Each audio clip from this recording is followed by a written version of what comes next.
Salut tout le monde, bienvenue à cette nouvelle vidéo. Aujourd'hui on se retrouve pour une vidéo autour de Tomb Raider, donc vidéo qui sortira sur la vidéo, enfin la chaîne dans l'objectif de Farender, forcément, puisque c'est le principe de parler de films et de séries, mais qui sortira également sur la chaîne The Last of Farender, donc la chaîne gaming, puisqu'on est sur de l'adaptation d'un jeu vidéo. Et voilà, donc on va pouvoir en parler et après je vais pouvoir aller manger parce que ça fait un moment que j'ai pas mangé, que je commence à avoir faim. Hop là. Donc Tomb Raider, la légende de Lara Croft, voilà. Donc on va revenir dessus. Fiche technique, donc la société de production c'est, je crois que j'ai dû oublier une lettre, Legendary Television, Crystal Dynamics, DG2 Entertainment, Powerhouse Animation et Panda Bureau. Bon, quand c'est de l'animation, la fiche technique est un peu différente.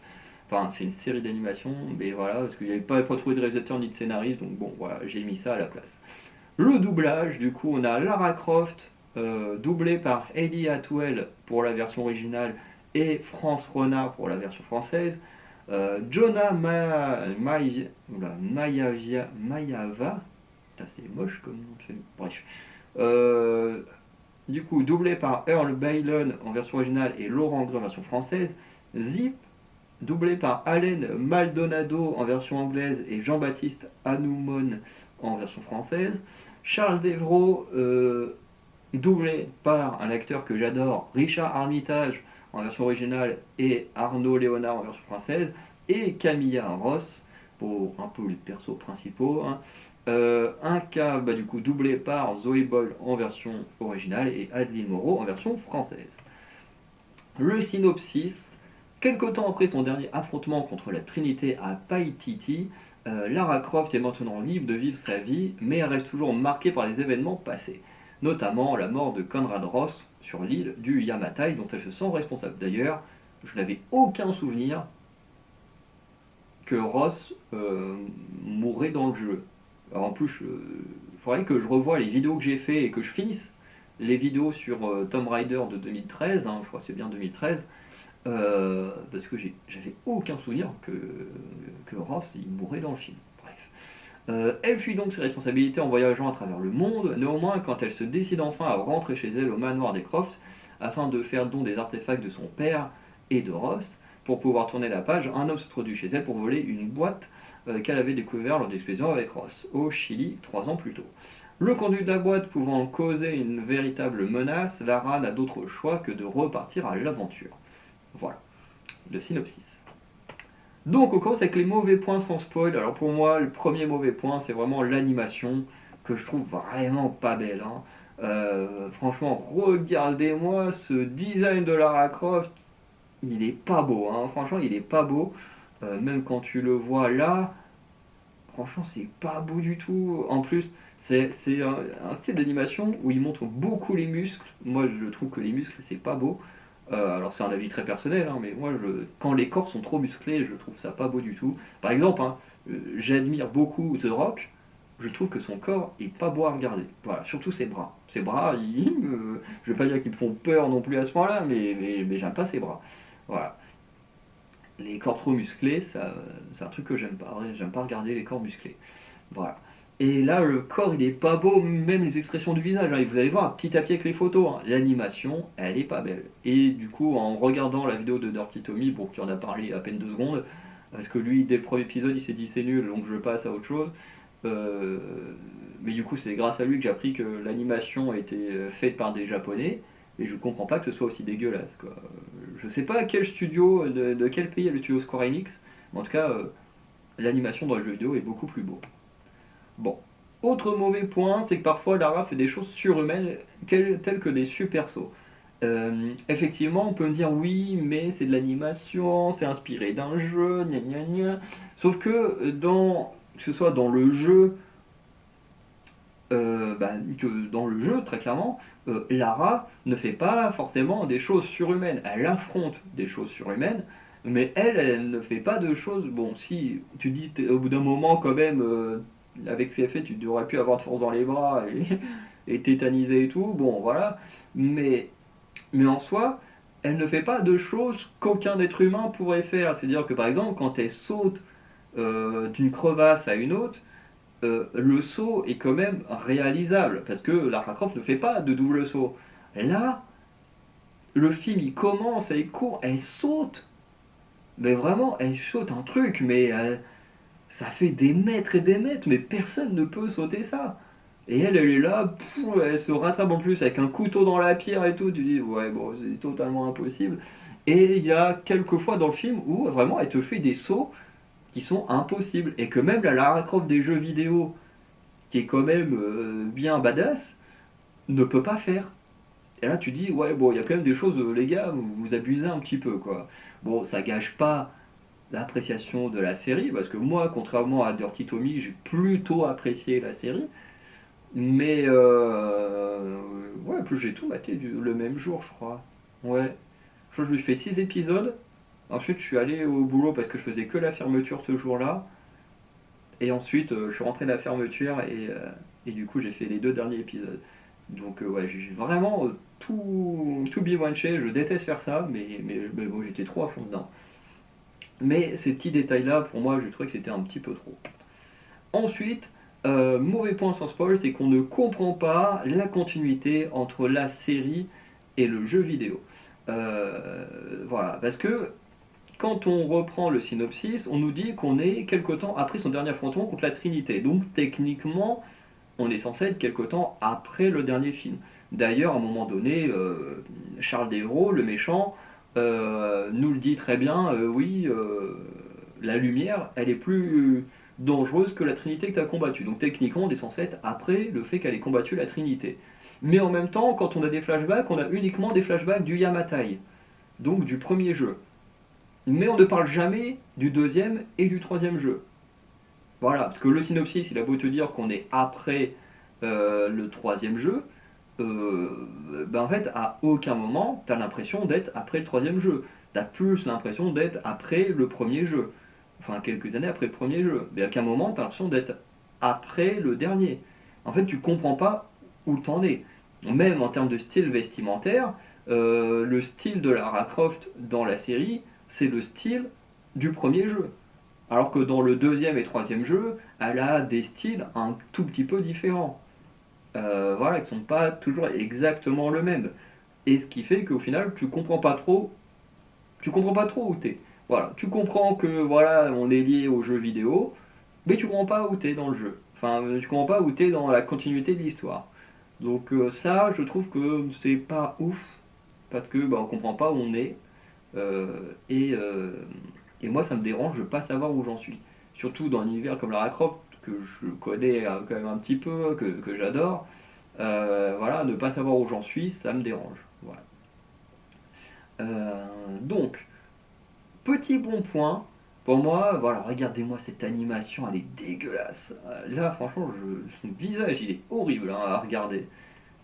Parce que là encore, ça va, mais ouais, il y a un truc, ouais, j'ai vraiment du mal. Les muscles, là, oh, les bras, j'aime pas regarder ça. Mais son visage, là, il est dégueu. C'est horrible. Hein. Mais bon point, par contre, c'est le choix de la version de Lara Croft, du coup, version année 2010. Voilà. Bon, déjà, c'est une version un peu plus vêtue que l'ancienne version.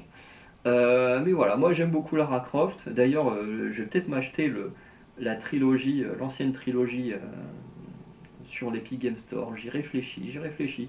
Est-ce que je reprends le Network ou est-ce que je m'achète la trilogie? On va voir. Euh, mais en tout cas, le choix de la Lara Croft de version 2010, pour moi, c'est un bon choix euh, parce que bah, c'est la version auquel moi j'ai le plus joué. C'est-à-dire que l'ancienne version, je connais visuellement et tout, mais j'y ai jamais joué quand j'étais petit. Voilà. Après, les films de l'époque avaient plus tendance à s'inspirer de ces jeux-là, même si Lara Croft était plus dark. Voilà, dans les jeux, elle est un peu plus colorée en termes de vêtements. Euh, que là, bon voilà, on a repris exactement le même style que dans le jeu de 2010. Donc on fait un peu ce que les gens qui ont joué à tous les Lara Croft ou qui ont joué aux jeux les plus récents, du coup, ont le design en tête. Donc ça, j'ai trouvé que c'était plutôt pas mal. Les liens avec Tomb Raider de 2013, parce que bah, pour moi les liens qu'on comprend sont bah, juste clairement de 2013, hein. Le design du personnage c'est très clairement celui du jeu de 2013. Quand on a des flashbacks, c'est des flashbacks liés au Yamatai, donc le jeu de 2013. Donc euh, moi je trouve que c'était plutôt pas mal. Et puis on retrouve des persos comme Jonah, on a Sam et Alex je ne suis pas sûr qu'on revoit dans Rise et Shadow of Tomb Raider, j'en suis pas sûr. Mais je me souviens très bien qu'ils sont dans le Tomb Raider de 2013, voilà. Euh, parce que au moment où j'en suis là dans le jeu, je sais plus si on a sauvé. Moi aussi, je crois qu'on a réussi à récupérer Sam du sacrifice, je sais plus.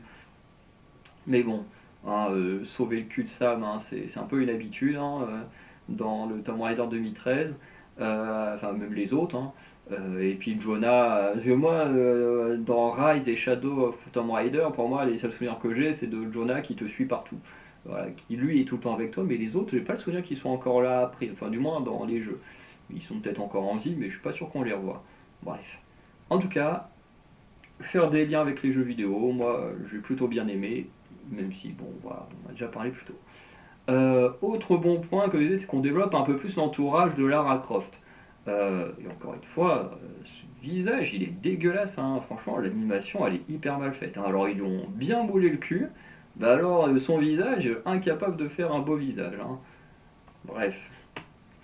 Par exemple, on a ce personnage de Zip, voilà, qui est plus un analyste, voilà, qui va pirater des trucs, donner les infos à distance et tout, voilà, qui est plutôt sympa. Donc on ajoute de l'entourage à Lara. Bah, on a Jonah qui est toujours présent, qu'on apprend qu'il va se marier avec une femme et tout ça, qu'on développe un petit peu plus.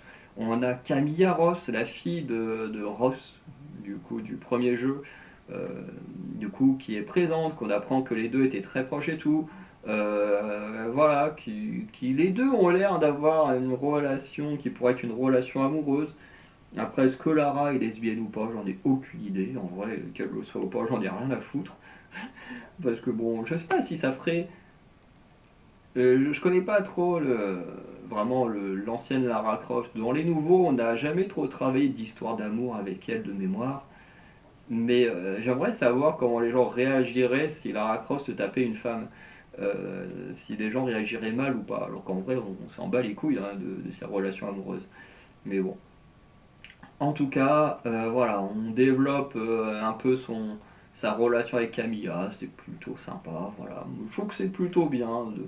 Même si techniquement ils sont pas autant développés que Lara. Mais voilà, on lui rajoute un peu plus d'entourage. En plus de l'entourage qui n'est pas forcément celui des jeux, à part Jonah. Donc on découvre des nouveaux persos. Voilà, les persos qu'on connaît déjà sont entre guillemets un peu plus développés. Dans le cas de Jonah, où là on découvre qu'il a une femme, qu'il va bientôt se marier et tout. Bref, c'est plutôt sympa. Autre bon point, c'est ce que j'appelle un peu les phases de gameplay. Donc les phases où tu te dis ouais, ça c'est quelque chose qu'on peut faire dans le jeu vidéo. Donc toutes les scènes où elle utilise son grappin là pour grimper les murs et tout. Les phases un peu de puzzle, de réflexion. Genre il y a une scène, ça t'as aussi dans Skyrim, toutes ces scènes où voilà, tu dois tourner des statues et tout pour que la lumière se reflète et tout pour aller jusqu'à un endroit et puis que ça t'ouvre une porte. Bon ça c'est un classique un peu de certains jeux vidéo, notamment voilà, on a dû avoir déjà ça dans Lara Croft. Il y a un moment donné où faut dans un certain ordre précis, utiliser des statues d'animaux, je sais plus de quelle manière, mais bref. T'as plein de puzzles comme ça, tu te dis, ouais, ça c'est clairement de la phase de gameplay. Les phases de destruction où Lara se retrouve à glisser sur le sol et tout. Bon, bah, alors ça, c'est un classique aussi de Lara Croft, hein. Les villes qui s'écroulent, où elle est en train de glisser et tout, de sauter d'immeuble en immeuble. Bon, voilà. T'as pas mal de phases qui font référence à du gameplay et tout. Donc, moi je trouvais ça plutôt sympa. Voilà. On va passer à du spoil. En plus, je crois que c'est la seule vidéo pour l'instant que j'ai fait récemment avec ce nouveau format où dans la partie spoil il y a à la fois du mauvais et du bon. Voilà. Parce que oui, pour Wake Up, il n'y avait que du bon. en spoil, mais voilà, pour ceux qui ont vu la vidéo, vous comprenez pourquoi. Et dans le plateforme, il n'y avait que du mauvais. Et dans le cas des 3 autres vidéos précédemment faites dans ce style-là aussi, il n'y avait que du mauvais dans les spoils. Donc là, première fois qu'on a du bon et du mauvais dans les spoils. Mais voilà, donc pour ceux qui ne veulent pas être spoilés sur la série, qui ne l'auraient pas encore vu, bah du coup, n'allez pas plus loin. Je vous conseille, moi, de regarder cette série. Honnêtement, c'est pas la meilleure série que j'ai vue cette année, mais franchement, qui est plutôt sympa. Avec, j'ai évité de rentrer dans les détails du scénario, parce que moi, c'est pas quelque chose qui m'a dérangé. Euh, et que j'ai trouvé plutôt sympa. Et franchement, allez regarder Lara Croft, voilà, qui va dans des temples, qui affronte une nouvelle entité et tout. Bon, moi j'ai trouvé ça sympa, honnêtement. Donc si vous aimez Lara Croft, franchement, vous allez passer un bon moment. Le design peut peut-être vous repousser. Moi personnellement, le design je trouve dégueulasse. Enfin, j'aime bien le fait qu'on prenne le design des Lara Croft auxquels moi j'ai joué, que j'aime beaucoup. Mais l'animation, je la trouve dégueulasse. Voilà, c'est dit, hein, voilà, moi je la trouve dégueu. Mais après, chacun a son style d'animation, voilà, hein, c'est comme ça. Donc, arrêtez-vous là, honnêtement c'est plutôt sympa, vous pouvez aller regarder, c'est sur Netflix. Et sinon, ben voilà, on va passer à la suite pour les autres. Mauvais point avec spoil, le méchant est vaincu trop facilement à la fin. Le truc, c'est que le méchant est hyper doué. Ça veut dire que Lara et Charles Devro vont s'affronter à plusieurs reprises, ils vont combattre à plusieurs reprises, et à chaque fois, Charles Devro, qui pourtant n'est pas encore au max de sa puissance, avec les pierres qu'il récupère, gagne contre Lara. Pourtant, à la fin, une fois qu'il a accumulé les 4 pierres, il prend une forme démoniaque, surpuissante et tout, et pourtant il est vaincu hyper facilement. Et pour moi, ça me pose un problème, parce que tu te dis, ok, donc Lara, quand elle fait face à un humain, elle galère, mais quand elle fait face à un monstre surnaturel, bah là, elle le combat trop facilement. Voilà, alors pourtant, des fois, elle combat Charles, elle est toute seule, des fois, elle est avec Jonah, machin. Bon, à la fin, elle est avec Camilla. Mais tu te dis, quand même, les deux nanas, elles le battent facilement. Et en plus, le mec, il a une énorme puissance. Tu vois, quand il dégomme Lara, elle fait des vols planés et tout. Et la meuf, que dalle, te l'affronte tranquille. Bon, ça m'a posé un petit peu problème, honnêtement. Autre mauvais point, c'est que, et franchement, l'animation. En plus, alors je sais pas s'il y a eu un effet miroir sur les deux photos, mais bon, s'il n'y a pas eu d'effet miroir, il y a un petit problème sur son œil au beurre noir, hein, plus vraiment au bon endroit. J'espère que sur le montage que la personne a fait là-dessus, qu'il y a eu un effet miroir, parce qu'il n'y a pas eu d'effet miroir, petit faux raccord dans la série, ça je n'aurais pas fait attention. Mais franchement, ce visage il est dégueu, sa bouche est dégueu, franchement. Ah, je me répète, hein, mais franchement, elle est pas belle à voir, Lara Croft. Hein. Faut le dire, elle est pas belle à voir dans cette série. Bref.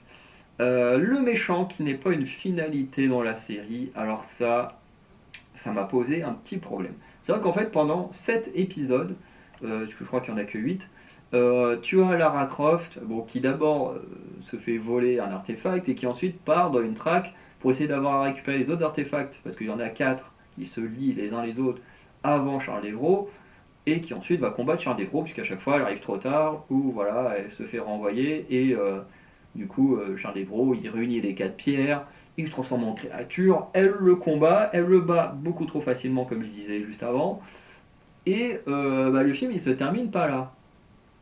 Enfin, la série se termine pas là. Non, parce qu'il y a une phase supplémentaire. Il y a une phase supplémentaire qui est Lara Croft qui va à Kunlun pour rendre les pierres. Voilà, vraiment, t'as un épisode de 30 minutes où c'est juste Lara qui va reposer les pierres à Kunlun. Voilà, c'est comme si on te faisait un épisode spécial de 30-40 minutes de Steve Rogers qui va remettre les pierres d'infinité à leur place. Voilà, vraiment, c'est clairement ça l'épisode. Hein. Et du coup, et tu te dis, on termine la série là-dessus. Vraiment, c'est vraiment comme ça que vous voulez terminer la série.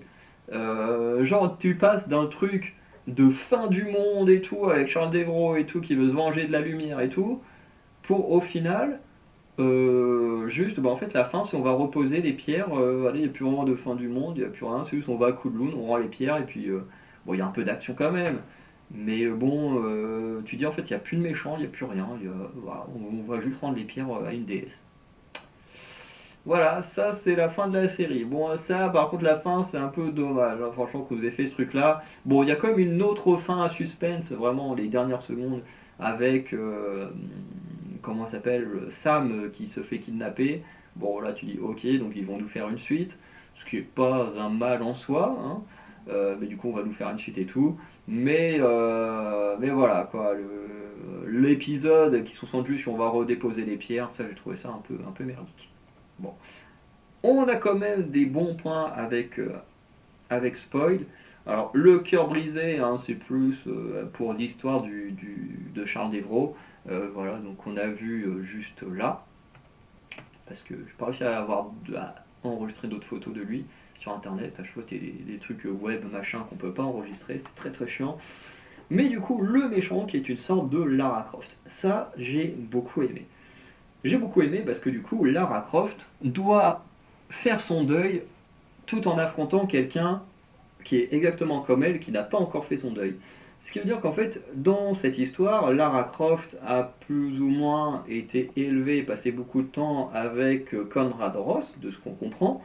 Donc elle est beaucoup attachée à lui, qui est un peu une figure paternelle, puisque son père a été tué par la Trinité, de ce qu'on nous dit. Et du coup, au début de la série, du coup, elle perd cette figure paternelle et dont elle se sent coupable de sa mort. Et du coup, euh, pendant toute la série, elle essaye de faire son deuil, puisqu'elle n'y arrive toujours pas, de la mort de Ross et tout ça. Puisque bah, pour elle, elle se sent toujours coupable de sa mort. Et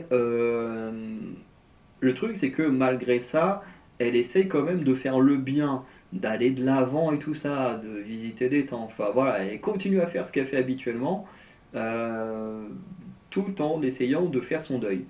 Le truc, c'est qu'en face, on a Charles Devrault qui est exactement dans le même cas. C'est-à-dire que lui, voilà, Lara Croft, son père, s'est fait tuer par la Trinité quand elle était plus jeune. Et Charles Devrault, c'est pareil, son père s'est fait tuer par la Lumière. Donc la Lumière, qui est une sorte d'organisation criminelle dans le délire de la Trinité. Voilà, c'est pas exactement la même chose, mais c'est pour que vous compreniez un peu le délire.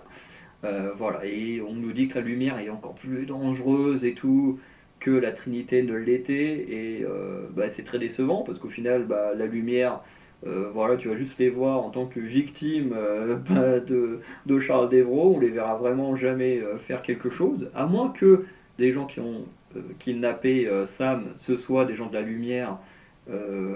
Mais pourquoi est-ce qu'ils voudraient se venger de Lara Croft qui les a sauvés, on ne sait pas trop. Bon, voilà, on sait pas trop qui a kidnappé Sam, mais bon, hâte de voir. Bon, je pense qu'on aura une suite en fonction des résultats de la série, hein. Là, au moment où j'enregistre, on est samedi, donc ça fait que 2 jours que la série est sortie, donc je sais pas trop si ça a été beaucoup streamé ou pas, mais on verra bien. Euh, Bref, du coup, ce que j'aime bien, voilà, c'est que le méchant, c'est son père a été tué par la lumière quand il était très jeune, et ensuite, bah voilà, il a évolué, il a grandi, sans avoir vraiment réussi à faire son deuil. Et contrairement à Lara qui essaye d'aller de l'avant en faisant le bien, lui est bloqué par la colère et la vengeance. Et du coup, bah, lui, il va partir à la traque des pierres pour se venger des membres de la lumière, hein, voilà, donc il prend le contrôle grâce à une des pierres et qui l'oblige à se tuer eux-mêmes. Donc voilà, un méchant un peu, voilà, bien méchant. Mais ce que j'aime bien dans l'idée, c'est que, en fait, Lara Croft, pour faire son deuil, elle doit affronter, en gros, une version d'elle-même. Le gars est tout aussi agile, tout aussi combatif qu'elle. Voilà, ils ont tous les deux perdu leur père par une organisation criminelle. Enfin bref, c'est vraiment les mêmes personnages, mais qui n'arrivent pas à faire leur deuil de la même manière. Enfin, du coup, qui ne font pas leur deuil de la même manière. Et qui n'arrivent pas vraiment à le faire. Et franchement, j'aime bien l'idée. Franchement, les deux persos sont très très cool, sont plutôt bien développés. Et, euh, et voilà, c'est deux pièces, enfin deux faces d'une même pièce qui s'affrontent. Voilà, moi j'aime bien. Franchement, j'aime bien. Le personnage est plutôt cool à suivre. Ah, ok. Oh, excusez-moi. Je baille, ça fait 1 heure et demie que je parle. Bon, pour cette vidéo, ça fait qu'une vingtaine de minutes, hein, mais là, j'en ai enregistré deux autres avant. Donc j'arrête pas de parler, je pense un peu fatigué. Alors, ça fait pas si longtemps que ça, je me suis levé. Bon, on va conclure avec cette petite vidéo Lara Croft. Donc voilà, pour moi qui est une bonne série, voilà, assez difficile à regarder quand on n'aime pas le style d'animation, mais l'histoire est suffisamment cool pour qu'on ait quand même envie de suivre l'histoire. Contrairement à Dirty Tommy qui lui s'est arrêté des premiers épisodes parce qu'il aimait pas le style d'animation et tout ça, qui sentait que la série n'allait pas lui plaire. Moi je suis allé jusqu'au bout, j'ai plutôt kiffé. Franchement, c'est une bonne série. Alors bien sûr je préfère les jeux que la série, mais la série est plutôt honnête et plutôt sympa. Elle se laisse regarder facilement. On peut passer un très bon moment si on aime l'univers de Lara Croft. On a ce qu'on attend d'une Lara Croft, hein, des passages dans des tombeaux, des pièges à déjouer, des machins, une organisation criminelle à combattre. Bon là c'est plus une version d'elle-même qu'elle combat, mais bon, on aura sûrement un retour de la Trinité ou d'une chose dans le genre prochainement, je pense, hein, s'ils font une suite. Et voilà. Donc on va s'arrêter là, et c'est pas dire ce que vous en avez pensé. Voilà, donc n'hésitez pas à laisser un like, un commentaire, à vous abonner. Et sinon, bah, on se dit à très bientôt. Laissez un petit don aussi si vous en avez l'occasion et les moyens. Et voilà, je vous dis à très bientôt pour de nouvelles vidéos. Allez, ciao tout le monde.